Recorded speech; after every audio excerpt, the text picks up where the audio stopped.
Have you ever wondered what your real value is to your family, beyond your bank account? I found out mine while being wheeled into emergency surgery, when my parents chose Elton John over my dying moments. But what happened 2 weeks later when their monthly allowance didn't arrive? That's when the real show began. My name is Caroline Myers, and I'm 33 years old. 2 years ago, I lost my husband David in a car accident, leaving me alone with our 5-year-old twins, Emma and Ethan. Since then, I'd been the sole provider not just for my children, but also for my parents who'd taken early retirement at my expense. This is the story of how a burst appendix revealed the price tag my family had secretly placed on my head, and how I finally learned that sometimes the most expensive thing you can do is keep paying for love that was never there. If you're watching this, please subscribe and let me know where you are watching from. It was 5:30 a.m. on a Tuesday morning, and I was already exhausted before the day even began. The twins would wake up in 30 minutes, and I needed to prepare their breakfast, pack their lunches, and somehow squeeze in a shower before my first video conference at 8 a.m. This was my life, a carefully orchestrated chaos that left no room for error. As I waited for the coffee to brew, I opened my banking app, a morning ritual I'd grown to dread. There it was, like clockwork, $4,500 automatically transferred to my parents' account. $4,500 every single month. I remembered the day they'd convinced me this was necessary for their health expenses. "You have a responsibility to take care of us, Caroline," my mother had said. "We sacrificed everything to raise you." The irony wasn't lost on me. My husband David had left us more than just money when he died. He'd left us security, love, and memories. But somehow, my parents only seemed interested in the financial part of that legacy. They'd retired early at 61 and 59, claiming health issues that mysteriously vanished whenever there was a cruise to book or a country club event to attend. I heard Emma stirring upstairs. Another day was beginning, another day of being everything to everyone while slowly disappearing myself. My phone buzzed. A text from my mother complaining that yesterday's transfer was 12 hours late due to a bank processing delay. Not, "Good morning, honey," or "How are the kids?"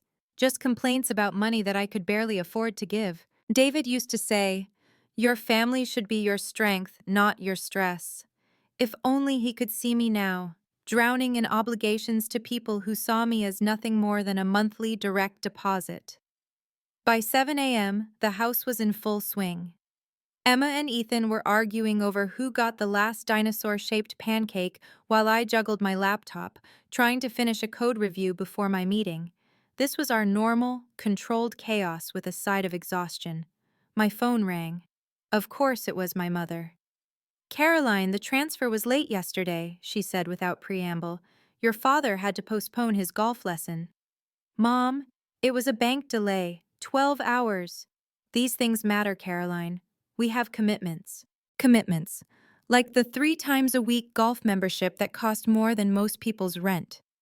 I bit my tongue, as always. It won't happen again. After hanging up, I barely had time to breathe before Jessica called. My younger sister, the eternal entrepreneur whose businesses failed faster than she could dream them up. "Care, I need a tiny favor," she began. "There's this amazing dress for the Elton John concert. It's only $800, and I promise I'll pay you back after my startup takes off." Only $800. I did the mental math I performed daily. $4,500 to parents, $800 to Jessica, $3,000 for childcare and household expenses. My salary as a senior software developer was good, but not infinite. Yet somehow, I always said yes. "I'll transfer it today," I heard myself say. "You're the best. Oh, and Mom and Dad are so excited about the concert. Did you know the tickets were $800 each? But hey, you only live once, right?" After she hung up, I stared at my laptop screen. My family operated by one unspoken rule. Caroline gives, everyone else takes. And the worst part? I'd trained them to expect it. Every birthday, every holiday, every crisis, real or manufactured, ended with me opening my wallet, while they barely managed a thank you. My father, Robert Myers, was a fascinating study in selective disability. At 65, his chronic back problems prevented him from working but miraculously healed for his thrice-weekly golf games. He'd taken early retirement from his accounting job, claiming he couldn't sit at a desk anymore. Yet I'd seen his Instagram posts from the country club, sitting for hours playing poker with his buddies. My mother, Margaret, was no better. Her fibromyalgia flared up whenever anyone needed help, but disappeared for her daily shopping trips to Nordstrom. She posted photos of her purchases online with captions like, "Treating myself because I deserve it." The comments from her friends were always variations of, "You've earned it after raising your kids." If only they knew who was actually funding these treats. Then there was Jessica, my 29-year-old sister, currently on her fifth revolutionary business idea, this time artisanal dog treats that would disrupt the pet industry. The four previous ventures had left her in debt that somehow always became my responsibility. Family helps family, she'd say, conveniently forgetting she'd never helped anyone but herself. "Mommy, why doesn't Grandma visit us?" Emma asked over breakfast, her innocent question cutting deeper than she could know.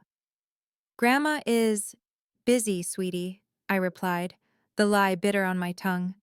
The truth was that my parents only visited when they needed something.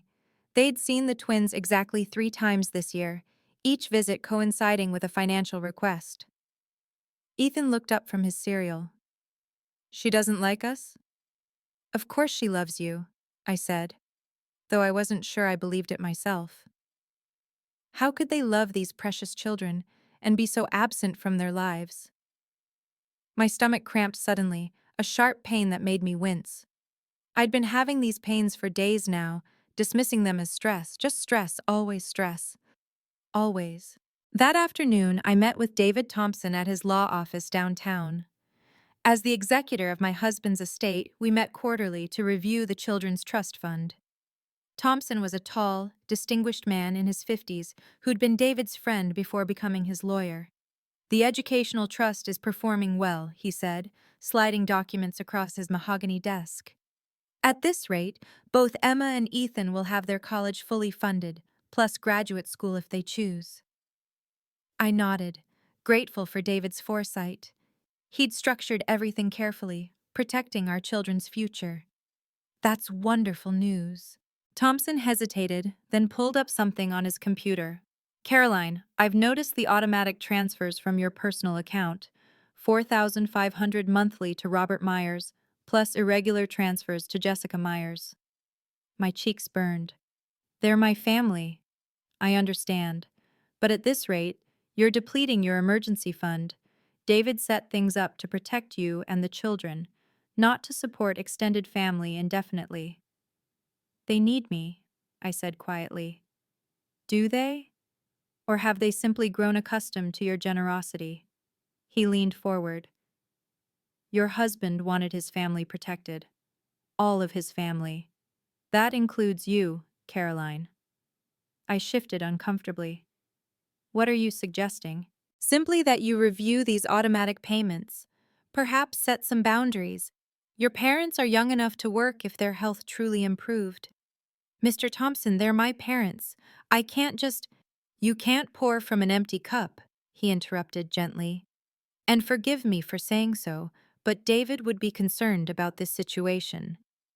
Another sharp pain hit my abdomen. I tried not to wince, but Thompson noticed. "Are you all right?" "Just stress," I managed. "I should go. Thank you for your time." As I left his office, his words echoed. David would be concerned. Yes, he would be. But David wasn't here to protect us anymore. That was my job now. By evening, the abdominal pain had worsened.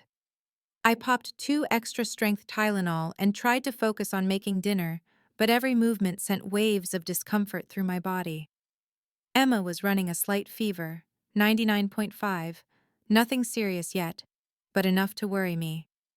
My phone rang. "Dad." "Caroline, we need to discuss David's inheritance," he said bluntly. "Your mother and I have been thinking—" "There's nothing to discuss, Dad." I stirred the pasta sauce with one hand, phone pressed to my ear. Don't be selfish. That money is family money. We raised you, invested in you. Dad, that money is in trust for Emma and Ethan. It's legally protected. Jessica mentioned there's over 2 million in that trust. Surely you could spare. Jessica told you? My voice came out sharper than intended. How does Jessica even know about the trust? She overheard you talking to that lawyer. The point is, family shares good fortune. Your mother and I deserve. Dad, I already give you 4,500 a month, plus mom's medical insurance, plus. Don't act like we're begging, Caroline. We're your parents. We have rights. Rights. As if love came with a price tag attached. Another cramp hit, this one strong enough to make me double over. The wooden spoon clattered to the floor. Mommy? Ethan appeared in the doorway, eyes wide with concern. I have to go, Dad. This conversation isn't over. I hung up. My hands were shaking as I picked up the spoon. Emma's fever, the constant pain, the endless demands, everything was piling up. I touched my forehead to check my own temperature, then Emma's again. She was warmer. Mommy's okay, baby, I told Ethan, though I wasn't sure that was true. Something was wrong, really wrong. But I didn't have time to be sick. Later that night, after the twins were asleep, I sat alone in the kitchen, laptop open to work emails I couldn't focus on. My mind drifted to David's funeral 2 years ago. The memory still stung. My parents arriving 30 minutes late, leaving during the reception because Dad had a golf commitment he couldn't reschedule. They'd approached me exactly once that day, and it wasn't to offer comfort. Mom had whispered, "The life insurance should help with our retirement plans," while David's body was barely cold in the ground. I'd lost most of my friends since then. Between solo parenting, work, and managing my parents' endless needs, there was no time for coffee dates or girls' nights. The few who still reached out got polite rejections until they stopped trying. A soft knock interrupted my thoughts. Mrs. Dorothy from next door stood on my porch, holding a casserole dish. "I hope I'm not intruding," she said, her kind eyes taking in my appearance. "I noticed your lights on late again. Thought you might appreciate not cooking tomorrow." "That's very kind, but I'm fine." "Honey, you look pale as a ghost." She stepped closer, maternal concern evident. "When's the last time you ate a proper meal?" I couldn't remember. The pain in my abdomen had killed my appetite for days. "Are you sure you're okay?" she pressed. "You know, I raised 4 kids mostly alone when my husband traveled for work. I know the look of a mother running on empty." "Really, Mrs. Dorothy, I'm fine?" She pulled a card from her pocket. "Here's my number, day or night if you need anything. Even just someone to watch the twins for an hour while you rest. No questions asked." After she left, I stared at the card. A stranger offering more support than my own family. The irony would have been funny if it didn't hurt so much. At 9 p.m., the pain became unbearable. I was tucking Emma into bed when a wave of agony doubled me over. The room spun, sweat poured down my face. "Mommy!" Emma's fevered cry mixed with my own gasps. I managed to reach my phone, fingers trembling as I dialed 911. 911, what's your emergency? "I need an ambulance. Severe abdominal pain. I have 2 small children here alone." "Ma'am, we're dispatching units now. Can you unlock your front door?" I stumbled downstairs, each step torture. The twins followed, crying. By the time I reached the door, I was crawling. The lock felt impossibly heavy. Paramedics burst in within minutes. "Ma'am, we need to examine you." "My children." "Appendicitis," one paramedic announced after a quick examination. "Possibly ruptured. We need to move now." "But my kids, is there someone we can call?" With shaking hands, I dialed my parents. The phone rang once, twice. Dad answered, music blaring in the background. "Caroline, we're at the Elton John concert." "Dad, I'm being taken to emergency surgery. Appendicitis. I need you to watch Emma and Ethan." I had the phone on speaker as the paramedics prepared the stretcher. Everyone could hear. "Tonight? Caroline, we have $800 tickets. We're here with Jessica." Dad, please, I'm being taken to Mercy General. It's 20 minutes from the venue. Mom's voice came on. Caroline, you're always so dramatic. Can't you figure something else out? This is Elton John, once in a lifetime. Mom, they think it's ruptured. You'll manage. You always do. We can't leave now. We're in the third row. The paramedics exchanged shocked looks. One of them, a young woman with kind eyes, mouthed, "Are those really your parents?" "Please," I begged, tears streaming. "The twins are scared. Emma has a fever. Caroline, stop being such a burden. We have our own lives. Call that neighbor of yours or something. We'll talk tomorrow." The line went dead. The silence in my foyer was deafening. Two paramedics, two terrified children, and me, realizing that my worth to my parents was less than the cost of concert tickets. "Ma'am," the female paramedic said gently, "we need to go now. Is there anyone else?" Through my tears, I found Mrs. Dorothy's card. Can you imagine your own parents choosing a concert over your emergency surgery? If you've ever felt like an ATM to your family, type boundaries in the comments. This story is about to take a turn that changed 3 generations forever.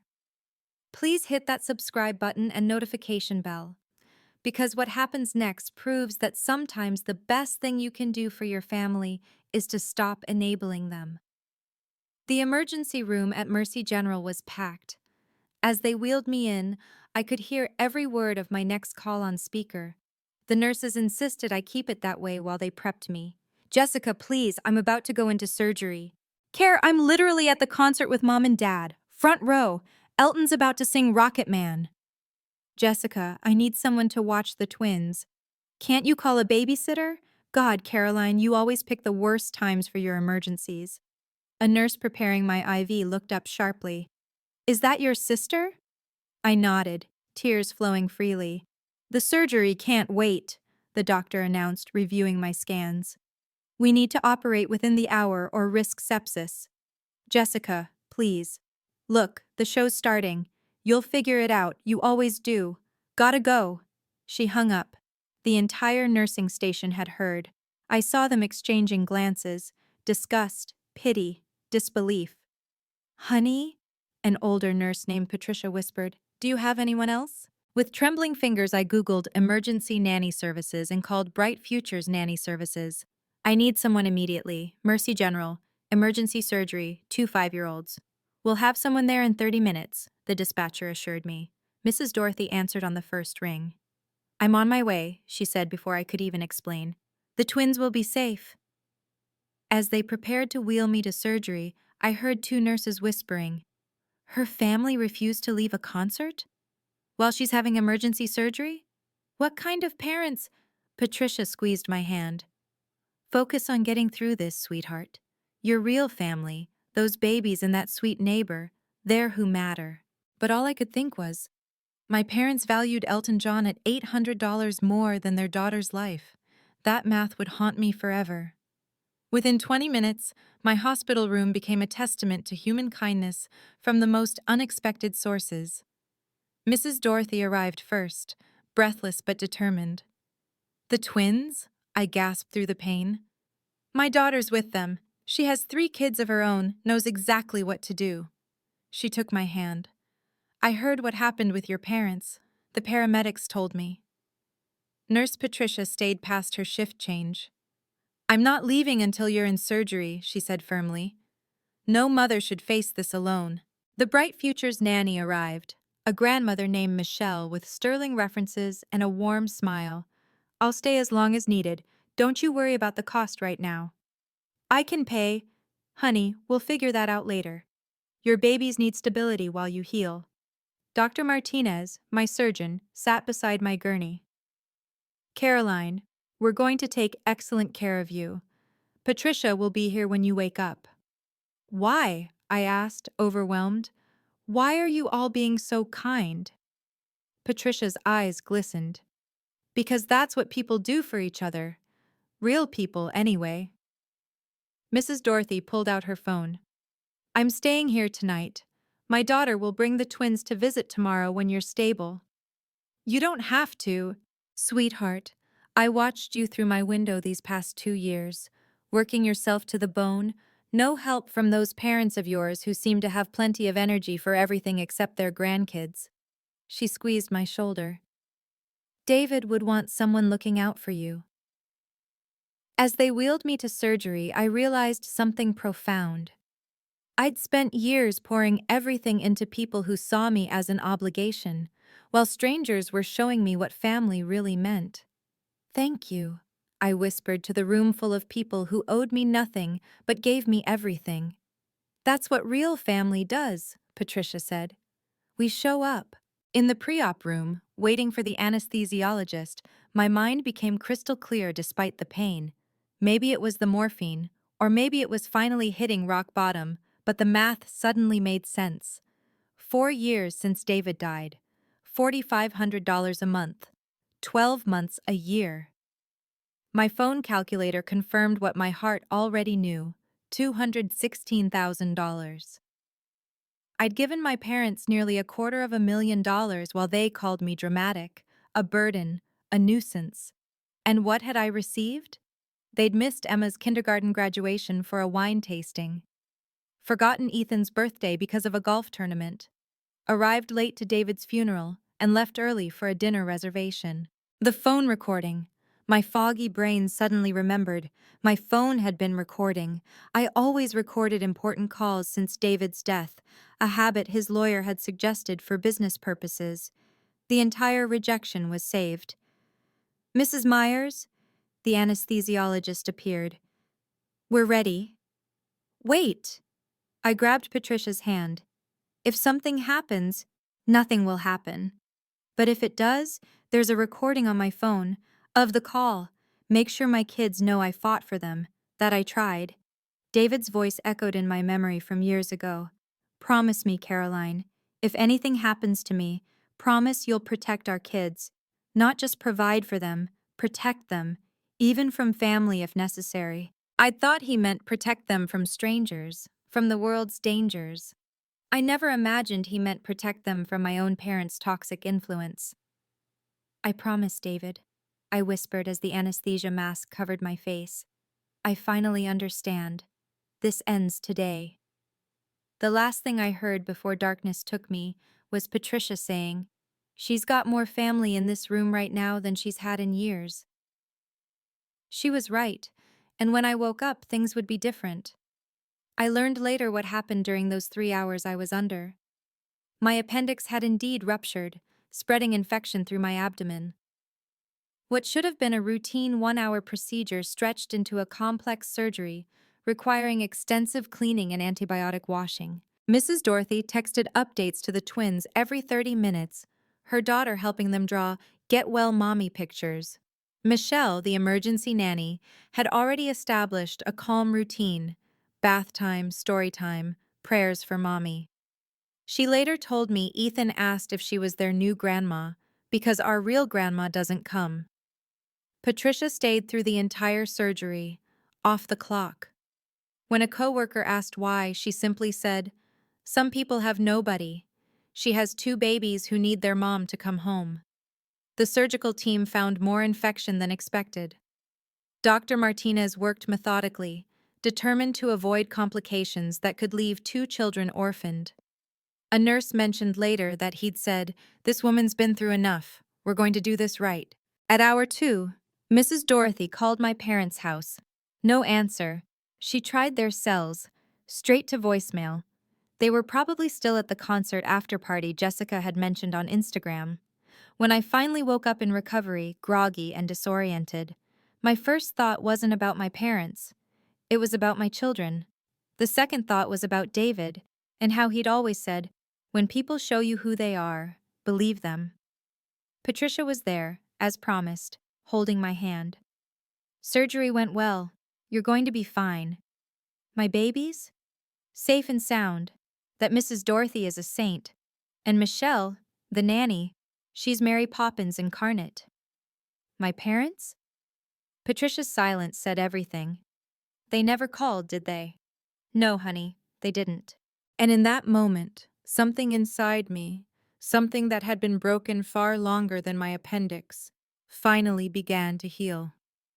The morning after surgery, still foggy from pain medication, but clearer than I'd been in years, I made the call that would change everything. Thompson Law Office. Mr. Thompson, it's Caroline Myers. I need you to stop all automatic payments to my parents' account. Immediately. There was a pause. I'll need that in writing, but I can freeze them temporarily right now. May I ask what prompted this decision? They refused to watch my children during my emergency surgery, chose a concert instead. My voice was steady, emotionless. I nearly died last night. My God, Caroline, I'm so sorry. I'll handle everything immediately. Also, remove them as emergency contacts for the children. Add Mrs. Dorothy Chen. I'll send her information.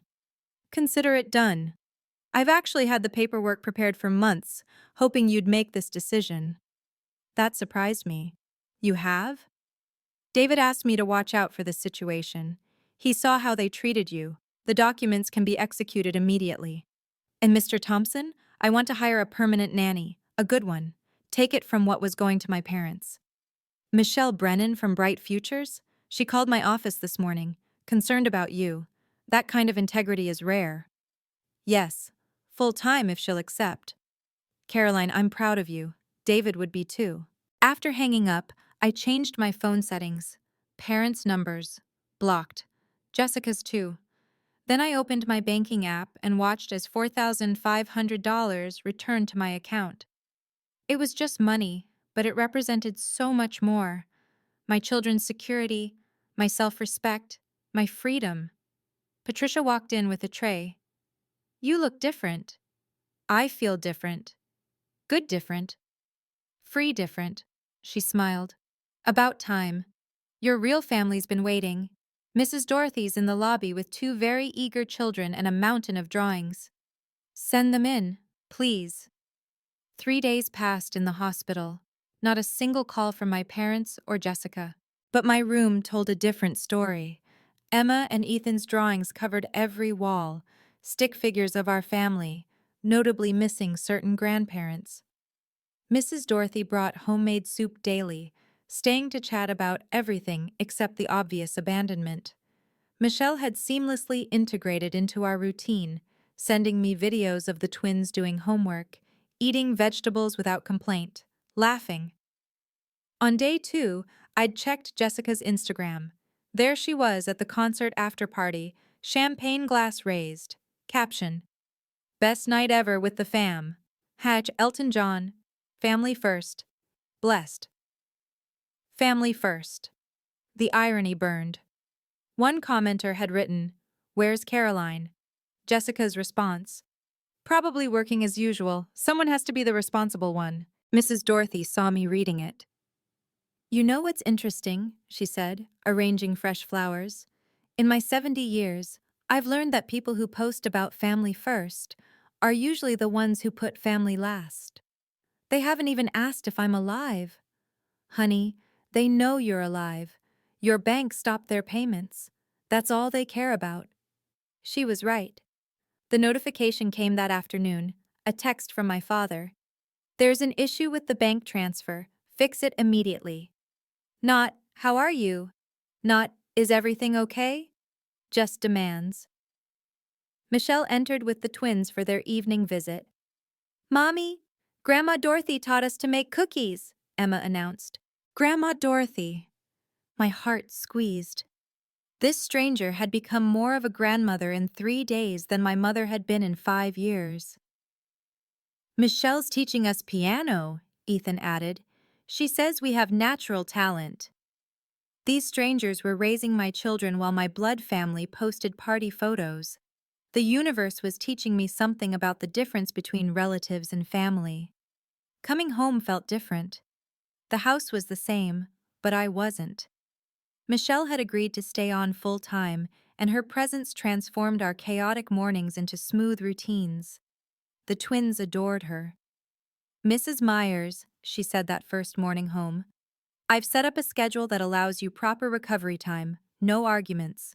I'd installed security cameras the day after returning, Mr. Thompson's suggestion. Document everything, he'd said. just in case.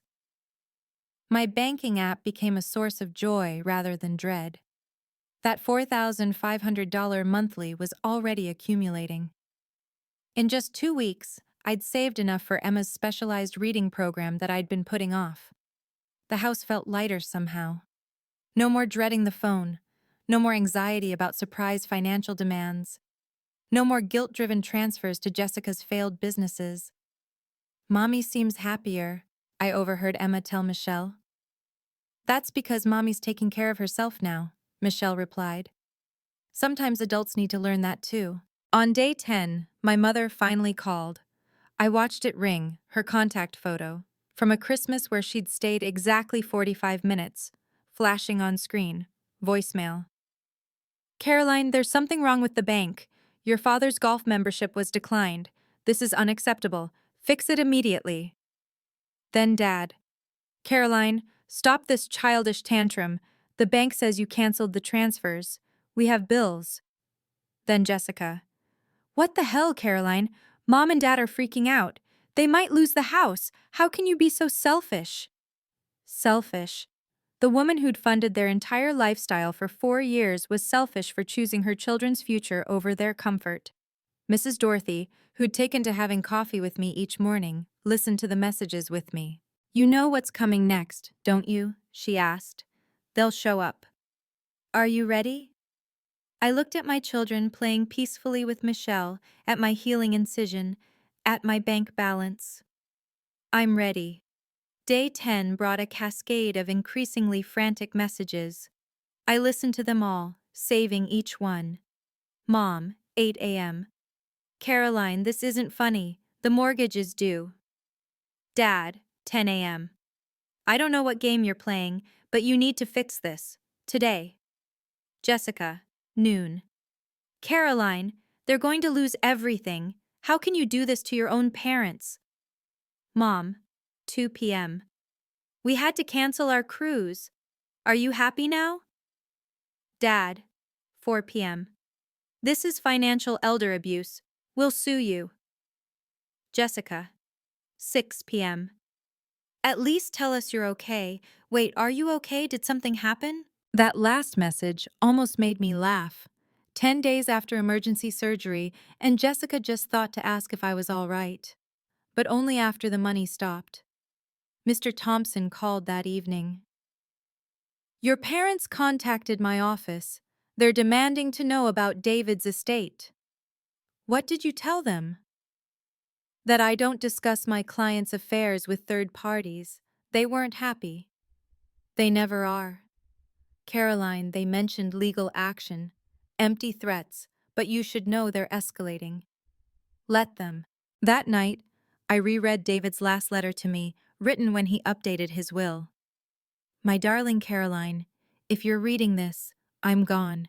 Please remember, you owe nothing to anyone except our children. Not money, not time, not energy. Anyone who truly loves you won't keep a running tab. Protect our babies. Protect yourself. You're stronger than you know." He'd seen it even then, how my family treated me like a bank, not a daughter. The twins were asleep. Michelle had gone home. The house was quiet except for the security camera notification. Motion detected at front door. I checked the feed. My parents' car was parked outside, but they were still sitting in it, apparently arguing. The knock would come soon. The doorbell rang at exactly 7 p.m., followed by aggressive knocking. Through the security camera, I could see all three of them. Dad's face red with anger. Mom clutching her purse like a weapon. Jessica on her phone, probably live streaming for sympathy. "Michelle, please take the twins to the playroom," I said calmly. She nodded, understanding immediately. "Come on, loves, let's build that castle we started." I opened the door but didn't invite them in. Robert, Margaret, Jessica. "Don't you dare Robert me," Dad exploded. "What have you done? The rent is due tomorrow. The landlord's threatening eviction." "That sounds like a you problem." Mom's voice shook with rage. "How dare you? We're your parents. The bank says you canceled everything." I did. The neighbors were starting to notice. Mrs. Dorothy stepped onto her porch, followed by the Johnsons from across the street. Good. Witnesses. You ungrateful. Dad stepped forward aggressively. Would you like to have this conversation here on my porch for everyone to hear? I asked loudly, clearly. Because I'm happy to discuss how you chose an Elton John concert over your daughter's emergency surgery. Jessica's eyes widened. What surgery? The emergency appendectomy I had 2 weeks ago, when my appendix ruptured, when I called begging you to watch your niece and nephew. You never said it was that serious, Mom protested. I said emergency surgery. I was being wheeled into the operating room. I pulled out my phone. Would you like me to play the recording for everyone? More neighbors had appeared. Mr. Johnson had his phone out, recording. Recording? Dad's face paled. Oh yes, every word. I hit play, volume at maximum. My father's voice boomed across the quiet street. We have $800 tickets. We're in the third row. My mother's followed. You're always so dramatic. Stop being such a burden. The street was silent except for the recording. Several neighbors gasped. Mrs. Dorothy walked closer, standing beside me in solidarity. That's what you said while I was dying, I announced. So yes, I stopped funding your lifestyle. Every penny now goes to my children, your grandchildren, who you've seen 3 times this year. Turn that off, Mom shrieked, but it was too late. The entire neighborhood had heard. Family doesn't abandon family, she tried, tears starting to flow. Exactly, I said clearly. That's why I'm done. You abandoned me when I needed you most. Mrs. Dorothy stepped forward. I was there. I watched this young mother nearly die while her parents partied. I held her children while they cried for their grandparents who couldn't be bothered. You don't understand, Dad started. I understand perfectly, Mrs. Dorothy continued. I'm 72 years old. I've seen a lot, but I've never seen parents value concert tickets over their child's life. More neighbors chimed in. We heard the ambulance that night, Mrs. Johnson said. We wondered where her family was. She could have died, Mr. Peterson added. Burst appendix kills people. Jessica was crying now. Caroline, I didn't know. You knew I was having emergency surgery. You hung up on me to watch Rocket Man. I pulled up my bank app, showing it to everyone. $216,000. That's what I've given them in 4 years, while they claim to be too sick to work. You can't just cut us off, Dad shouted. Watch me. I stood taller, feeling David's strength flowing through me. You golfed 3 times a week with your bad back. Mom shopped daily with her chronic fatigue. You took cruises, concerts, wine tours, all on my dime while I worked myself sick. We're your parents, Mom wailed. No, parents show up. Parents care. Parents don't call their children burdens. My voice carried across the street. You're just relatives who saw me as an ATM. The Johnsons were shaking their heads. The Petersons looked disgusted. Our mailman, who'd stopped to watch, actually applauded. Everyone, meet the grandparents who chose Elton John over their daughter's life, I announced. The same grandparents who haven't attended a single school event, birthday party, or holiday dinner unless they needed money. Jessica stepped back from our parents, realization dawning. They told me you were hoarding David's insurance money, that you were keeping it all for yourself, while taking $4,500 monthly from me. The street was silent, 20 neighbors witnessing the complete destruction of my parents' facade. Let me break this down for everyone, I said, pulling up my phone's calculator. $4,500 a month, $54,000 a year, 4 years since David died. I showed the screen to the growing crowd. $216,000, plus Jessica's loans, another $30,000, plus their health insurance, $48,000 total, nearly $300,000. You offered, Dad protested weakly. You demanded, you guilted, you manipulated. I scrolled through my photos, finding screenshots. Here's Mom's Instagram from last month, shopping at Nordstrom. Here's Dad at the country club. Here's their cruise photos, all while claiming to be too sick to work. Mrs. Dorothy gasped. That cruise was last month? When you had the flu and needed help with the children? They said they couldn't risk getting sick, I confirmed. But apparently the cruise ship was fine. Jessica stared at our parents. You told me Caroline was rich from David's death, that she was selfish. The only money from David's death is in trust for our children. Untouchable, protected. I've been funding them from my salary. I showed more evidence. Dad's golf membership, 500 monthly. Mom's spa treatments, 300 weekly. Their organic grocery delivery, 800 monthly. Their housekeeper, because Mom's too fragile to clean. Stop, Mom cried. Why? You didn't stop taking. I turned to Jessica.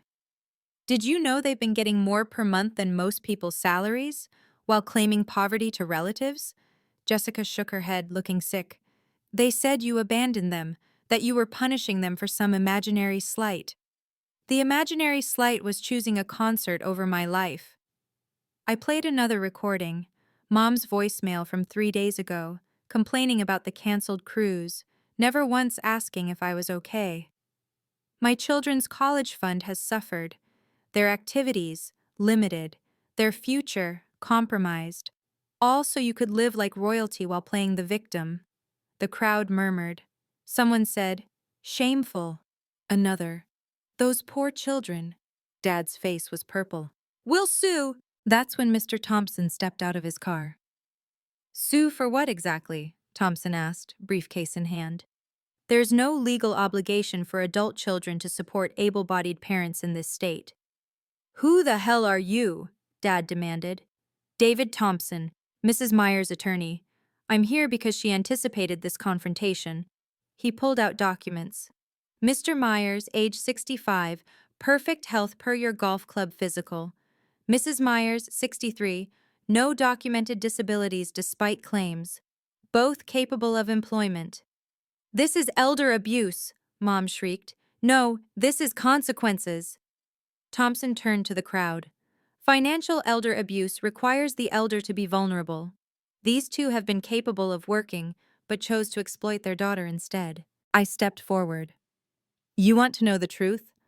When David died, you saw opportunity, not tragedy. You took advantage of a grieving widow with 2 babies. How dare!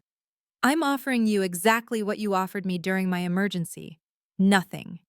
I handed Dad a business card. Senior Solutions. They place older workers. Walmart's hiring. So is Target. You want us to work retail? Mom gasped. I want you to work, period.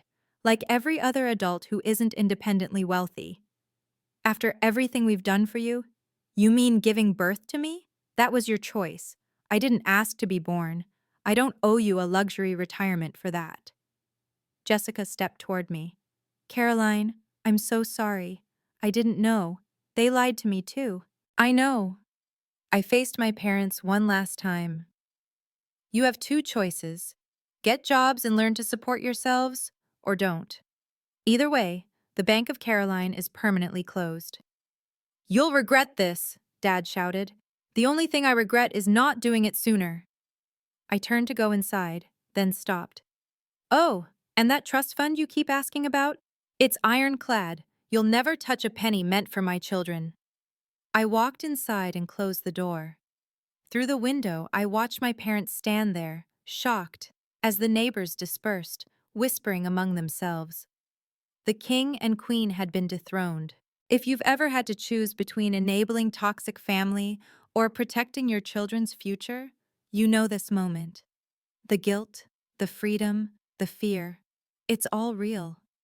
What would you have done? Comment below with your thoughts. And if you need to hear this, choosing yourself and your kids isn't selfish. It's survival. Please share this story with someone who needs to hear it's okay to say no. Through the security camera, I watched my parents remain in the driveway for 20 minutes, apparently in shock. Mom was crying. Dad kept gesturing angrily at the house. Jessica stood apart from them, typing furiously on her phone. Inside, the house felt different, lighter, like after a storm passes. The twins emerged from the playroom with Michelle. "Was that Grandma and Grandpa?" Emma asked quietly. "Yes, sweetheart." "Are they coming in?" "No, baby. They had to go." Ethan looked relieved. They sounded angry, like that time at Christmas when Grandpa yelled about money. My heart broke. They remembered that. Of course they did. Michelle gathered them close. "Sometimes adults have disagreements, but you're safe and loved, always." My phone buzzed with messages from neighbors. Mrs. Dorothy: "Proud of you? Coffee tomorrow?" The Johnsons: "We had no idea. If you need anything." Mr. Peterson: "Good for you. About time someone stood up to users like that." Even our mailman: "Witness the whole thing if you need it documented." The support was overwhelming. These people, some I barely knew, offering more genuine care than my own family ever had. A soft knock interrupted my thoughts. Through the peephole, I saw Jessica alone. "Caroline?" Her voice was small, broken. "Can we talk, please? I need to understand everything, the real truth." I looked at Michelle, who nodded. "I'll take the children upstairs for bath time." Opening the door, I saw my sister, really saw her, for the first time in years. Without our parents' poison between us, she looked lost, young, manipulated. "Come in," I said. "But if you're here to plead their case," I'm not. I'm here to apologize, and to understand how I've been so blind. For the first time in 2 weeks, I felt a tiny spark of hope that not all my family was lost. Jessica sat at my kitchen table, mascara streaking her cheeks. "They told me you got millions from David's life insurance, that you were hoarding it while they suffered." "David's life insurance went to the mortgage and his business debts. The trust fund is untouchable, for the twins' future only." "So all this time you've been paying them from your salary?" I showed her my bank statements. 4 years of transfers. Her face went white. "Oh my God. Caroline, I took money from you too. Thousands." She covered her face. "For failed businesses they encouraged me to start." "They encouraged them?" "Dad always said I was the entrepreneur. You were the worker bee. That you'd support my dreams because that's what family does." She laughed bitterly. "I never questioned why you had to be the one supporting everyone." "Jess." "At the concert, when you called." Her voice broke. "Mom said you were being dramatic as usual, that you probably just had gas." Dad laughed. The woman next to us looked horrified when she heard.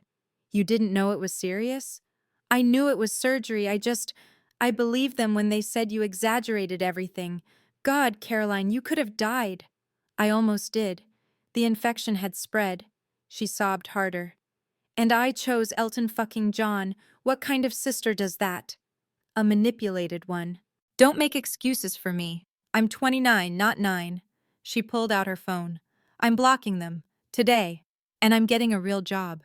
No more schemes, no more handouts." "Jess, you don't have to." "Yes, I do. You've been carrying all of us while we acted like parasites." She grabbed my hand. "I want to be the sister you deserve, the Aunt Emma and Ethan deserve, if you'll let me." Looking at her, I saw genuine remorse. Maybe we could salvage something after all. Within 3 days, my parents' carefully constructed facade began crumbling publicly. Jessica, now staying in my guest room, showed me their Facebook posts. "Elder abuse. Our daughter has cut us off financially after we sacrificed everything for her. Please share." The comments were not what they expected. "Didn't you post pics from a cruise last week?" "Saw you at the country club yesterday. Doesn't look like you're suffering." "Maybe get jobs like everyone else?" Aunt Linda wrote, "Robert, you told me Caroline was selfish, but $216,000 in 4 years? While you golf? Shameful." Their cousin Michael, "You borrowed $5,000 from me claiming poverty while taking money from your daughter?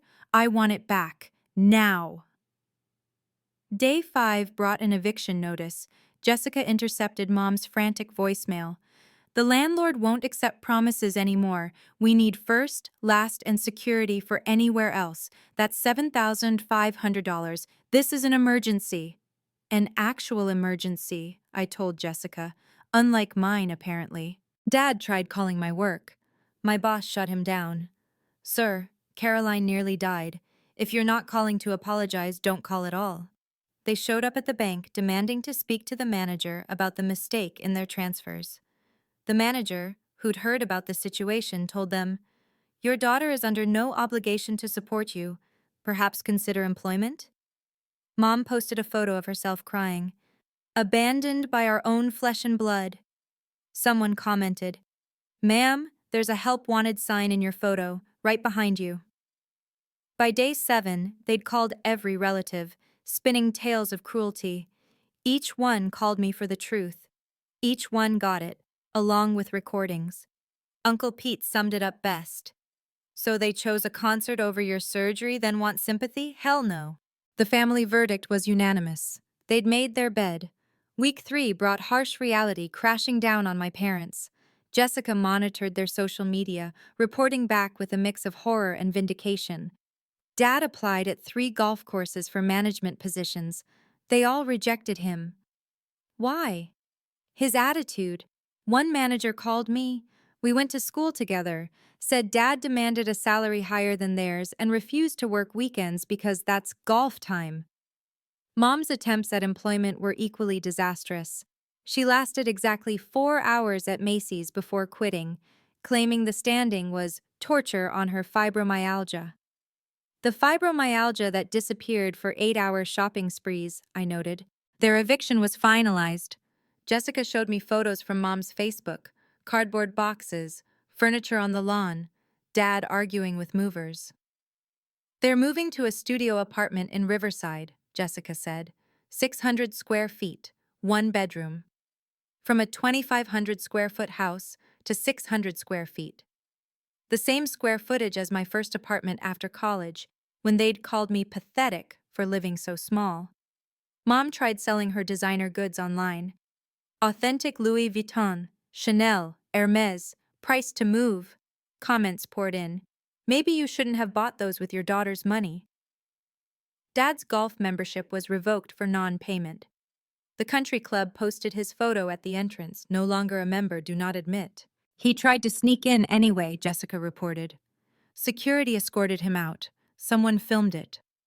The video went viral in our community Facebook group. Dad, in his golf attire, being marched out while shouting about discrimination and elder abuse. Mr. Thompson called. "They've been contacting lawyers all week. None will take their case. Word's gotten around." Good. Caroline, they're getting desperate. Stay vigilant.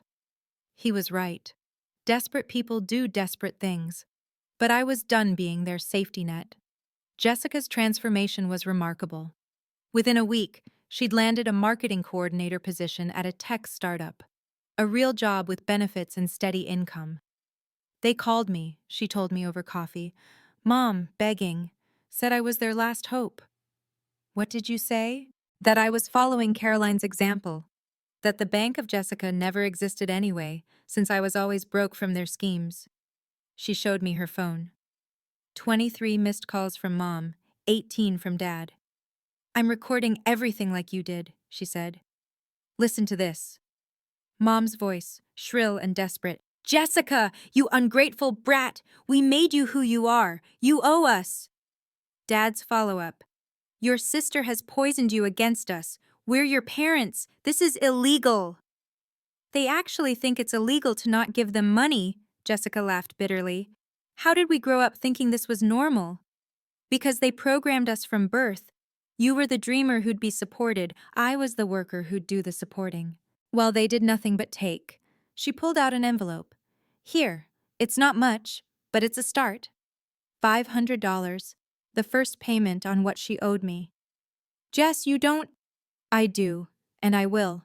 Every month until I've paid it all back." She paused. "I also told them about my new job." Dad's response? "Perfect, you can cover our utilities." Of course he did. I hung up, Then I blocked them. She looked at the twins playing in the yard. I want to be someone they can look up to, not someone who takes advantage of their mom. That evening, Jessica babysat for free while I went to a doctor's appointment. When I returned, she was teaching them to paint. Aunt Jessie is the best, Emma declared. For the first time in years, I agreed. 4 weeks after cutting them off, my parents made their last desperate play. They arrived with cousin Anthony, who'd apparently gotten his law degree from an online program and had never practiced. "We're here to discuss elder abuse charges," Anthony announced pompously at my door, loud enough for the gathering neighbors to hear. Mr. Thompson appeared behind me. "I'm Mrs. Myers' attorney. Are you licensed to practice in this state?" Anthony deflated. "I'm advising family." "Then advise them to leave before I file harassment charges." "We have rights," Dad shouted. "She abandoned us in our time of need." "Let's discuss abandonment," Thompson said calmly. He pulled out his tablet, playing the hospital recording at full volume. The neighbors heard everything again. "Mom's stop being such a burden" echoed across the street. "That's abandonment," Thompson stated. "During a medical emergency, documented, witnessed." Patricia, my nurse from the hospital, stepped out of Mrs. Dorothy's house. "I'm here to provide testimony if needed. I witnessed everything that night." Mom's jaw dropped. "You brought witnesses?" "I didn't bring anyone. These people came because they care." I stepped forward. "Unlike you." Anthony tried again. The law states nothing about adult children supporting able-bodied parents," Thompson interrupted. "However, it does have provisions for harassment, stalking, and extortion. Shall we discuss those?" Mrs. Dorothy joined us. "I have 3 months of security footage showing how often they visited those grandchildren. 3 times in a year." "We were busy," Mom protested. "With golf, shopping, cruises. I have the Facebook posts," Jessica said, stepping outside. "All dated, all proof of your lies." Dad turned purple. "You ungrateful." "Sir, I suggest you leave," Thompson said. "The police have been called." Sure enough, a patrol car rounded the corner. "This isn't over," Dad shouted as they retreated. "Yes," I said firmly. "It is." The restraining order hearing was swift. Judge Martinez, a no-nonsense woman in her 60s, reviewed the evidence with increasing disgust. "Let me understand," she said, peering over her glasses. "You refused to care for your grandchildren during your daughter's emergency surgery for concert tickets?" "It was Elton John," Mom said, as if that explained everything. "Ma'am, I don't care if it was the Beatles reuniting with Elvis. You abandoned your daughter during a medical crisis." Thompson presented everything: bank records, recordings, witness statements from neighbors, Patricia's affidavit, even the Facebook posts. "Your Honor," Dad tried, "we're elderly. You're 65 and 63 in perfect health according to these golf club physicals." She held up the documents. "Mr. Myers, you play 18 holes 3 times a week. That's not elderly or infirm." "But she owes us." "She owes you nothing. You, however, owe her $216,000 plus interest if she chooses to pursue it." My parents went white. "I'm not pursuing it," I said. "I just want them to leave us alone." "Granted. Restraining order approved. Mr. and Mrs. Myers, you are to stay 500 feet away from Caroline Myers and her children. Any violation will result in immediate arrest." As we left, local news approached. The reporter had been in the courtroom. "Mrs. Myers, your story has touched many. Any comment?" I thought about it. "Just this. Love isn't an invoice you present to your children. Parents who keep score were never parents at all."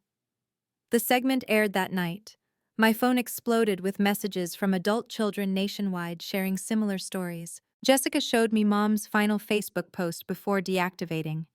"We've been betrayed by everyone we loved." The comments were brutal but honest. "You betrayed yourself with greed." The court of public opinion had ruled, and my parents had lost everything, including sympathy. 2 months after the confrontation, our new life had settled into a peaceful rhythm I'd forgotten was possible. Mornings were calm. No anxiety about surprise phone calls demanding money. No guilt-laden messages about manufactured crises. Just breakfast with my children, Michelle's gentle presence, and actual enjoyment of my coffee. The twins were thriving. Emma's reading had improved dramatically once we could afford her specialized program. Ethan had started piano lessons with Michelle, showing real talent. They no longer asked about their grandparents. "Mom seems lighter," Emma told Michelle one day, not knowing I could hear. "She laughs more now." She was right. I did laugh more. The constant weight of financial drain and emotional manipulation had lifted. My migraines disappeared. My insomnia resolved. Even my doctor noticed. "Your blood pressure is finally normal. Whatever you changed, keep doing it." Jessica had become the sister I'd always wanted. She came for dinner twice a week, always bringing dessert she'd made herself. She'd paid back $2,000 already despite my protests. "It's not about the money," she insisted. "It's about being accountable." Work had improved too. Without the constant stress, I'd completed a major project ahead of schedule, earning a bonus and praise from management. The bonus went straight into the twins' college fund, where it belonged. Mrs. Dorothy had become our adopted grandmother. Sunday dinners at her house were now tradition. She taught the twins to garden, to bake, to be kind. "You know," she said one evening, "I always wondered why you looked so exhausted. Now I see the woman David fell in love with. You're glowing." The best part? The silence from my parents. No calls, no messages, no surprise visits. The restraining order held firm. They were working now. Dad at Home Depot, Mom at Target. Karma had delivered them exactly where they belonged. 3 months post-confrontation, Jessica brought unexpected news over dinner. "I saw them today, at Target." My fork paused midway to my mouth. "And?" Mom was working the register. In the red vest and khakis, she saw me and tried to duck. "Did you speak?" "No, but I watched for a minute. She looked different, tired, real tired, not the fake fatigue she used to claim." Part of me felt a twinge of something, not quite sympathy, but acknowledgement of the harsh adjustment they faced. "Dad's at Home Depot," Jessica continued, "loading customer cars in the parking lot. Uncle Pete saw him and sent a photo." She showed me. Dad, in an orange apron, pushing carts in the rain. The man who'd claimed his back couldn't handle desk work was doing manual labor. They're living in Riverside apartments, you know, the complex they used to call where losers end up. The irony wasn't lost on me. They'd mocked anyone who lived modestly while secretly depending on their daughter's labor to fund their luxury. Mr. Thompson called that week with an update. They tried to contest the restraining order. The judge not only denied it, but extended it another year. Why? "They admitted to driving by your house multiple times. Security cameras caught them." My peaceful bubble remained intact, protected by law and distance. The twins were flourishing. Their teacher called me in, but for good news. Emma's reading at 2 grades above level now, and Ethan's emotional development has dramatically improved. Whatever changed at home, it's working. What changed was removing toxic influences and replacing them with genuine love. That night, as I tucked them in, Ethan asked, "Mommy, are you happy?" "Yes, baby. Happier than I've been in years." "Good. You deserve to be happy." From the mouths of babes, wisdom my own parents never learned. 6 months after everything changed, I found my mother on my doorstep, alone, different. She'd lost weight. Her designer clothes replaced with simple Target uniform pants and a worn coat. Her perfectly styled hair now gray at the roots.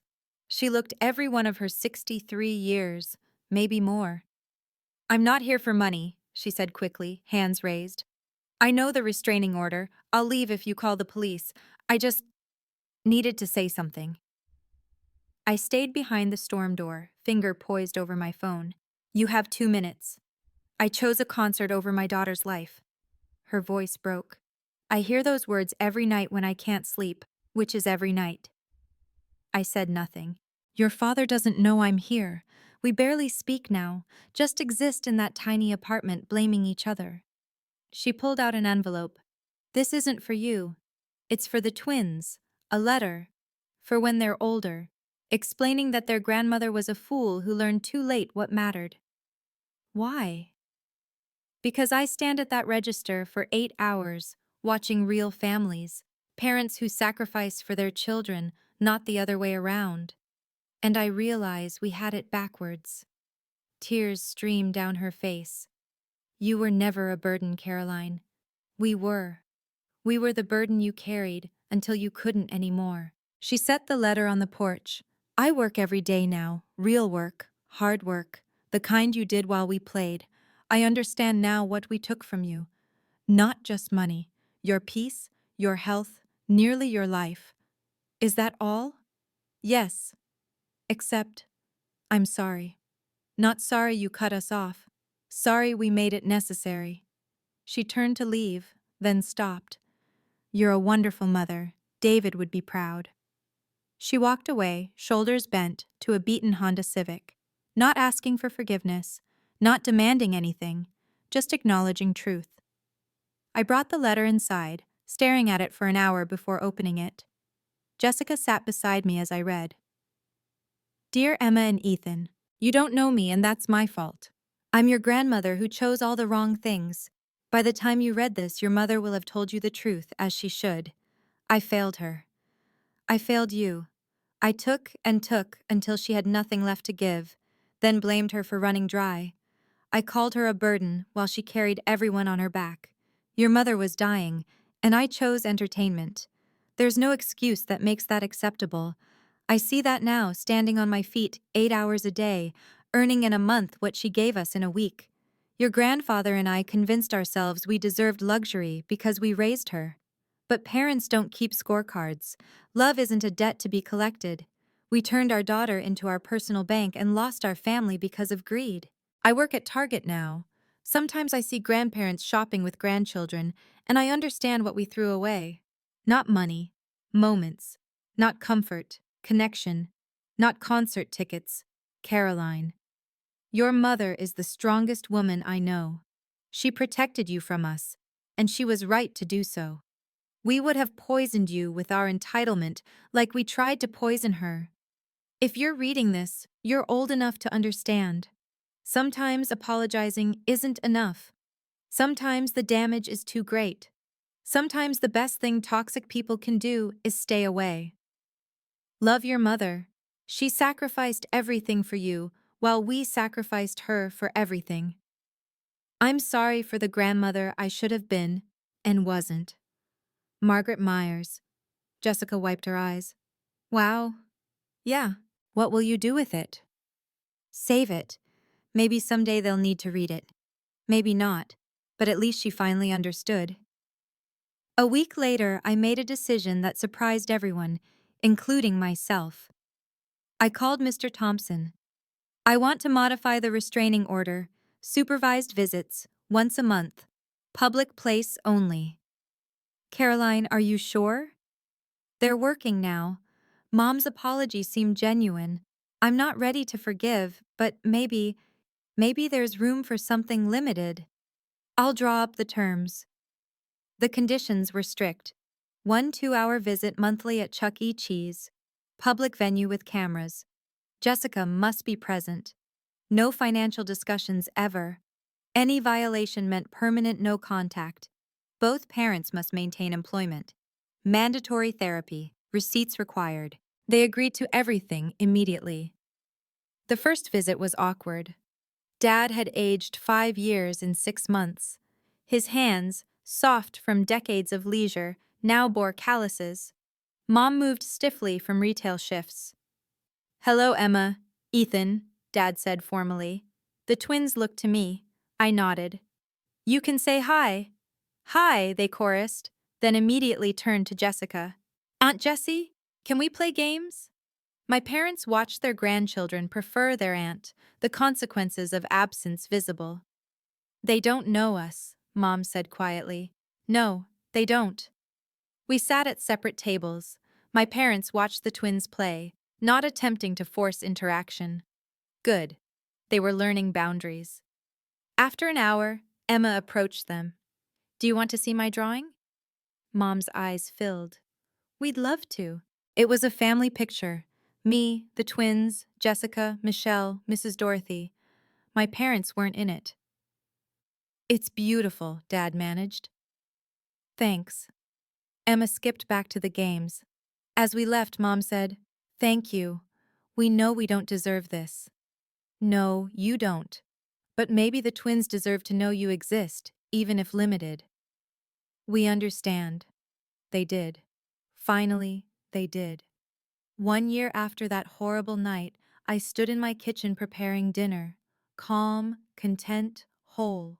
The transformation was complete, but more importantly, sustainable. My parents had maintained their jobs for 6 straight months. Dad had been promoted to department supervisor at Home Depot. Turns out he was good at inventory when he actually tried. Mom became Target's Employee of the Month, her customer service skills finally used productively. They lived simply now in their studio apartment. No golf membership, no designer clothes, no cruises, just work, therapy, and their monthly visit with the grandchildren they barely knew but were slowly, carefully getting to know. Jessica had repaid half her debt and refused to stop. She'd been promoted twice, her marketing skills flourishing without our parents' toxic influence. She was dating someone nice, an engineer who treated her as an equal, not a project. Family dinner, I called. The twins rushed in, followed by Michelle, who'd become family in every way that mattered. Jessica arrived with her boyfriend, Tom. Mrs. Dorothy brought her famous lasagna. This was our real family. Chosen, earned, authentic. My phone buzzed. A text from Mom. Thank you for the visit today. We know we're lucky to have even this. I didn't respond. Some bridges, once burned, could only be rebuilt so far. After dinner, as we played board games, Emma asked, Mommy, why do Grandma and Grandpa only visit once a month? Because that's what works for our family. Oh, okay. Mrs. Dorothy, it's your turn. She'd accepted it that easily. Children understand boundaries when they're consistently maintained. Tom pulled me aside later. Jessica told me everything. You're incredible. No, I'm just a mom who finally learned that protecting my children meant protecting myself first. The trust fund David left continued growing, untouched, securing our children's future without parasites draining it dry. Looking back now, I see the journey clearly. The cost of boundaries was temporary pain, theirs and mine. The reward was permanent peace. My children learned what healthy love looks like. Not transaction-based affection where every hug has a price tag, but genuine care that gives without keeping score. They saw me stand up to manipulation, teaching them more about self-respect than any lecture could. The financial impact was immediate and lasting. That $4,500 monthly now funded Emma's advanced programs, Ethan's music lessons, family vacations where we made real memories. Their college funds grew robust, securing futures my parents would have devoured. I harbored no regrets about cutting support. My parents needed to face consequences they'd avoided for decades. Rock bottom became their foundation for rebuilding, something my enabling had prevented. Mrs. Dorothy once said, Honey, you didn't abandon them, you released them to become adults.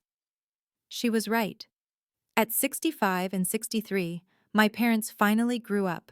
The twins flourished in the absence of toxic grandparents who would have taught them that family means exploitation. Instead, they learned family means showing up when it matters, not just when you need something. Today, as I write this, my kitchen table is covered with the twins' art projects. Emma, now 6, reads at a 3rd grade level. Ethan's piano recital is next week. He's playing a piece he composed himself. Their laughter fills our home, no longer muted by the stress I used to carry.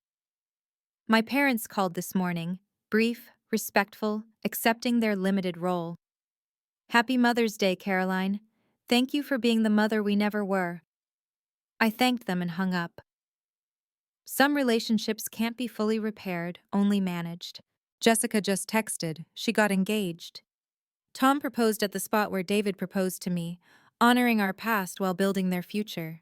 She's become the sister, the aunt, the woman she was meant to be without our parents' poisonous programming. Tonight, we'll have Sunday dinner at Mrs. Dorothy's. Real family gathered by choice, not obligation. The twins will play piano. Jessica will announce her engagement. We'll toast to futures funded by love, not manipulation. Family isn't about blood or obligation. It's about who shows up when the concert is over and real life needs you. And sometimes, the greatest gift you can give your children is showing them it's okay to stop pouring from an empty cup, especially when others have drilled holes in it. If this story resonated with you, you're not alone. Setting boundaries with toxic family isn't cruel. It's necessary. What's your boundary setting story? Share in the comments below. Your experience might help someone else find their strength. Don't forget to subscribe for more stories about finding your power and protecting your peace. And remember, you can't pour from an empty cup, especially when others have been drilling holes in it. Until next time, choose yourself.